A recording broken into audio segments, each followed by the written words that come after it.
তারা বাড়িতে থাকেন, দশভুজার মতো সংসারের সব দিক সামলান।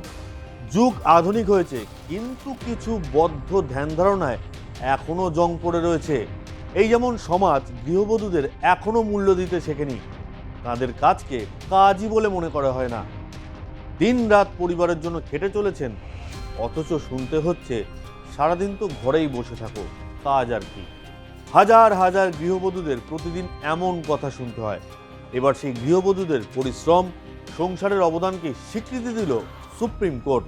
একটি মামলায় বৃহস্পতিবার দেশের শীর্ষ আদালতের পর্যবেক্ষণ, গৃহবধূরা শুধু হোম মেকার নন, বরং নেশন বিল্ডার, অর্থাৎ একটা দেশ গড়ে তোলার পিছনে তাঁদের অবদান অনস্বীকার্য।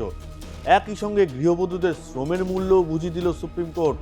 সুপ্রিম কোর্ট জানিয়েছে, কোনো গৃহবধূর মৃত্যুর ফলে তার পরিবারের যে ক্ষতি হয় তা শুধু মানসিক বা পারিবারিক নয়, তিনি যে দৈনন্দিন গৃহস্থালির কাজ, পরিচর্যা এবং পারিবারিক দায়িত্ব পালন করতেন তার নির্দিষ্ট অর্থনৈতিক মূল্য রয়েছে। আদালতের মতে সেই পরিষেবার মূল্য মাসে ন্যূনতম 30,000 টাকা হিসাবে বিবেচনা করা উচিত। কিরে, তোর বেশ র্যাশ হয়েছে দেখছি। হ্যাঁ রে, কি করবো বলতো, র্যাশগুলো কিছুতেই কমছে না। অনেক কিছু ইউজ করলাম, তবুও কমছে না। আমার মনে হয় তোকে কোনো একজন ভালো ডার্মাটোলজিস্টের কাছে দেখানো উচিত। তুই ঠিক বলেছিস, কিন্তু কোনো ভালো ডার্মাটোলজিস্ট থাকলে একটু সাজেস্ট কর না প্লিজ। এই তোর তো একবার র্যাশ হয়েছিল না? তুই কোথায় দেখিয়েছিলিস? তুই একবার গৌরীদেবী হসপিটালসে দেখাতে পারিস, ওখানে ভালো এক্সপিরিয়েন্স ডার্মাটোলজিস্ট আছে। আমারও সেম প্রবলেম হয়েছিল, এখন ওখানে ট্রিটমেন্ট নিয়ে আমি এখন ঠিক আছি।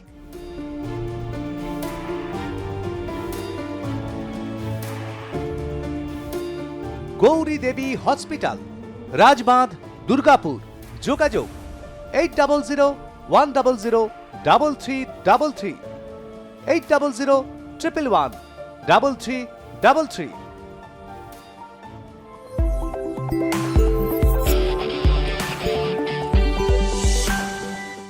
কোন মামলার প্রেক্ষিতে দেশের শীর্ষ আদালতের এই মন্তব্য? 2001 সালের নভেম্বরে পঞ্জাবে দুর্ঘটনায় মৃত্যু হয়েছিল এক বধূর। তার মৃত্যুতে ক্ষতিপূরণ চেয়ে মোটর অ্যাক্সিডেন্ট ক্লেম ট্রাইব্যুনালের দ্বারস্থ হয়েছিল পরিবার। প্রথমে ট্রাইব্যুনাল নিহত মহিলার পরিবারকে 2,42,000 টাকা ক্ষতিপূরণ দেওয়ার নির্দেশ দেয়।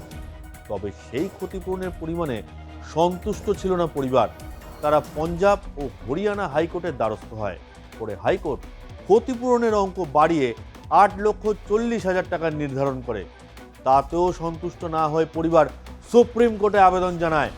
মামলার সমস্ত দিক খতিয়ে দেখে সুপ্রিম কোর্ট ক্ষতিপূরণের অঙ্ক বহু গুণ বাড়িয়ে দেয়। আদালত নির্দেশ দেয়, সংশ্লিষ্ট বীমা সংস্থাকে নিহত মহিলার পরিবারকে 62,78,000 টাকা ক্ষতিপূরণ দিতে হবে। এই মামলার শুনানিতেই বিচারপতি সঞ্জয় করলের বেঞ্চ গৃহবধূদের ভূমিকা নিয়ে একাধিক গুরুত্বপূর্ণ পর্যবেক্ষণ করেন। আদালতের মতে, সংসার সামলানো কোনো সাধারণ দায়িত্ব নয়। পরিবার গঠন, সন্তানদের প্রতিপালন, ভবিষ্যৎ প্রজন্মকে সঠিক পথে গড়ে তোলা এবং পরিবারের ভিত মজবুত করার ক্ষেত্রে গৃহবধূদের অবদান অপরিসীম। বিচারপতি করল মন্তব্য করেন, গৃহবধূ শব্দটি তাদের অবদানের যথার্থ পরিচয় দেয় না, বরং তাদের দেশের নির্মাতা বলা বেশি যুক্তিযুক্ত।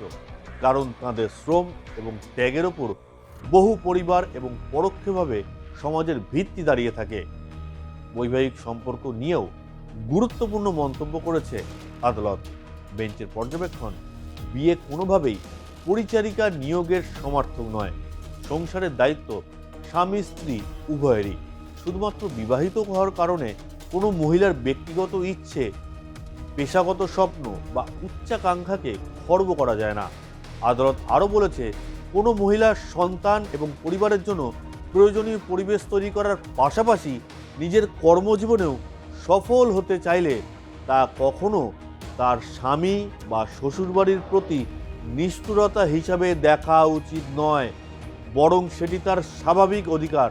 সুপ্রিম কোর্টের পর্যবেক্ষণ, অসংখ্য মহিলা এমন ত্যাগ স্বীকার করেন যা সমাজের চোখে প্রায় অদৃশ্য থেকে যায়।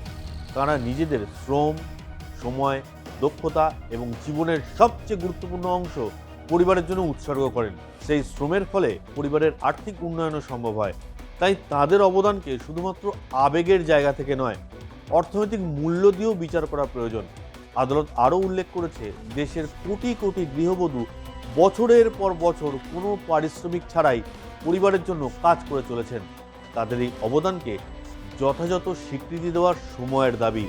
সেই কারণেই পারিবারিক সম্পত্তির ক্ষেত্রেও তাদের অধিকার নিয়ে গুরুতর সহকারে ভাবা প্রয়োজন বলে মনে করছে শীর্ষ আদালত। সেই সঙ্গে সুপ্রিম কোর্ট দেশের সব হাইকোর্টকে দুর্ঘটনার মামলায় নিহতদের পরিবারকে দ্রুত আর্থিক সাহায্য দেওয়ার ব্যবস্থা করারও নির্দেশ দিয়েছে।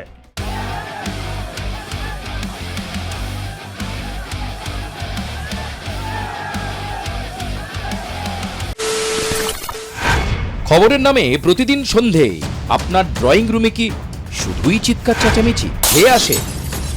বিতর্কের নামে চলে গালাগালি আর কাদা ছোড়াছুড়ি। এবার সময় পরিবর্তনের, কারণ আমরা কান ফাটানো চিৎকারে বিশ্বাস করি না। আমরা বিশ্বাস করি খবরের সত্যতায়। আমরা কোনো পক্ষের হয়ে গলা ফাটাই না, আমরা সাধারণ মানুষের হয়ে প্রশ্ন তুলি। চিৎকার নয়, শুধু খবর হবে যেখানে বিতর্ক আছে কিন্তু কুৎসিত ঝগড়া নেই। সঠিক তথ্য, বিশ্বস্ত খবর। নজর রাখুন আর প্লাস নিউজে।